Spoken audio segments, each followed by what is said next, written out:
ये कहानी है एक गरीब मोची की जो एक छोटे से गांव में अपनी पत्नी के साथ रहता था। मोची के घर के हालात दिन पर दिन बिगड़ते जा रहे थे।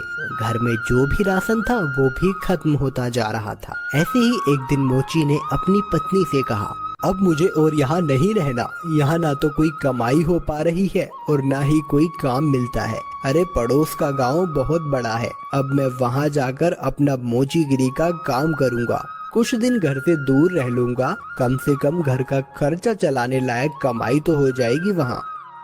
क्यों, वहाँ के लोगों के जूते चप्पल ज्यादा टूटे हैं क्या, जो आपको वहाँ जाकर ही मोचेगिरी करनी है? अरे अपनी जन्मभूमि में रहकर तो सिक्के कमाए नहीं जाते, पराए गांव जाकर कमाएंगे ये पैसे।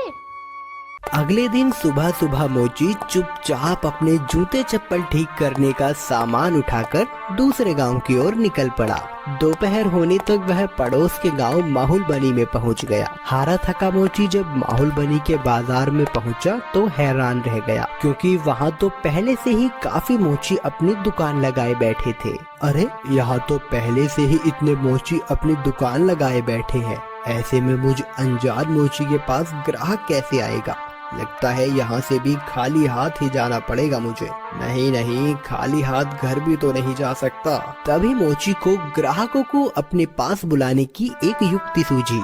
उसने अपनी दुकान लगाई और उस पर एक बोर्ड लगाकर बड़े बड़े शब्दों में लिख दिया, जूतों का अस्पताल। हमारे यहाँ जूतों का इलाज किया जाता है। नए जूते बनवा लो, नए जूते बनवा लो, या अपने पुराने जूते बिल्कुल नए जूतों की तरह बनवा लो।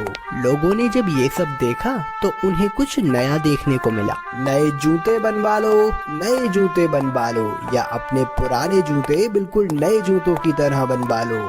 जूतों का अस्पताल? अरे भाई मोची, जरा मेरे इन जूतों का इलाज तो करो। हाँ हाँ जी सेठ जी, अभी किए देता हूँ। मोची अपने छोटे से अस्पताल पर बैठकर सेठ के जूतों का इलाज करने लगा। ये लीजिए, अब आपका जूता बिल्कुल स्वस्थ है। अरे भाई वाह, कितना हुआ इसके इलाज का खर्च? बस साहब, सिर्फ एक तांबे का सिक्का। लो ये लो। ऐसे ही दूसरा ग्राहक मोची के अस्पताल में अपने जूतों का इलाज कराने आया। मोची ने जूतों का इलाज किया, पैसे लिए और बाकी ग्राहकों का इंतजार करने लगा। आज तो मैंने बहुत पैसे कमा लिए हैं। अगर मैं ऐसे ही काम करता रहा तो बहुत पैसे जमा कर लूंगा और एक घोड़ा खरीदूंगा। उसने बहुत मेहनत से काम किया और कुछ ही दिनों में 4 सोने के सिक्के जमा कर लिए। उनमें से उसने 2 सोने के सिक्कों के बदले एक व्यापारी से एक घोड़ा खरीदा और घर लौटने का फैसला किया। अगले दिन उसने अपना सारा सामान बांधा और घर के लिए निकल पड़ा। अपने रास्ते में उसे एक घने जंगल से गुजरना पड़ा, जहां उसने डाकुओं का एक झुंड देखा। हे भगवान, ये तो डकैत लगते हैं। ये डकैत मेरा सारा पैसा ले जाएंगे और मैं एक बार फिर से गरीब बन जाऊंगा। अब मैं क्या करूं? मोची बहुत चतुर था। उसने हिम्मत नहीं हारी और उसने एक योजना बनाई। उसने एक सोने का सिक्का घोड़े के गले में बांध दिया और आगे चला। चोरों ने उसे पकड़ लिया। अरे ओ, फटाफट अपना सारा पैसा निकालो, चलो जल्दी करो। देखो, मैं एक गरीब मोची हूँ, मेरे पास इस घोड़े के सिवाय और कुछ नहीं है। कृपया मुझे जाने दो डाकू भाई। जैसे ही उसने ये सुना, घोड़ा रेका और उसके गले से वो सोने का सिक्का नीचे जमीन पे गिर गया। अच्छा मक्कार झूठे, हमसे झूठ बोलने की तेरी हिम्मत कैसे हुई? अगर तेरे पास कुछ नहीं था तो ये सोने का सिक्का तेरे पास कहाँ से आया? रुकिए रुकिए, अभी मैं आपको सब सच बताता हूँ। दरअसल ये घोड़ा सोना उत्पन्न करता है, इसी वजह से मुझे सारे पैसे मिलते हैं। ठीक है, ये घोड़ा तुझे हमें देना होगा, हम तभी तुझे यहाँ से जिंदा जाने देंगे। नहीं, बिल्कुल भी नहीं। अगर मैं इसे तुम्हें दे दूंगा तो मेरे पास कुछ भी नहीं बचेगा। चलो, हम तुम्हें इसके बदले 50 सोने के सिक्के देंगे।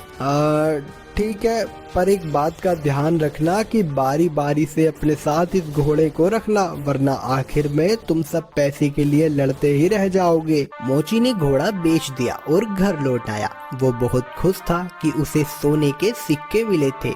इस पैसे से उसने अपने ही गांव में थोड़ी सी जमीन खरीदी। इस बीच डकैत भी घोड़े को लेकर अपने अड्डे पर पहुंच गए। वहां डकैतों के सरदार ने अपने आदमियों से कहा, इस गिरोह का सरगना होने के नाते इस घोड़े को सबसे पहले मैं रखूंगा। उन सब ने अपने सरदार की बात मानी और उस रात सरदार अपने अड्डे पर उस घोड़े के साथ सोया। अगली सुबह जब वो उठा तो उसने देखा कि वहाँ अस्तबल में कुछ भी नहीं था। उसने पूरा अस्तबल सही से देखा पर उसे कुछ नहीं मिला। वो जान गया कि इस मोची ने उसे बेवकूफ बनाया है। इस बीच एक और डकैत वहाँ आया।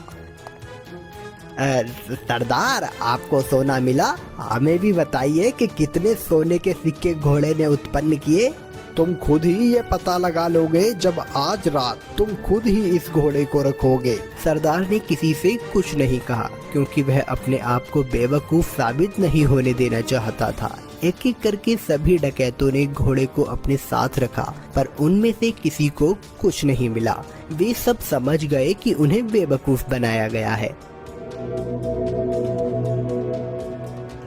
उस मोची ने हमें बेवकूफ बनाया है। अब हम उसे सबक सिखा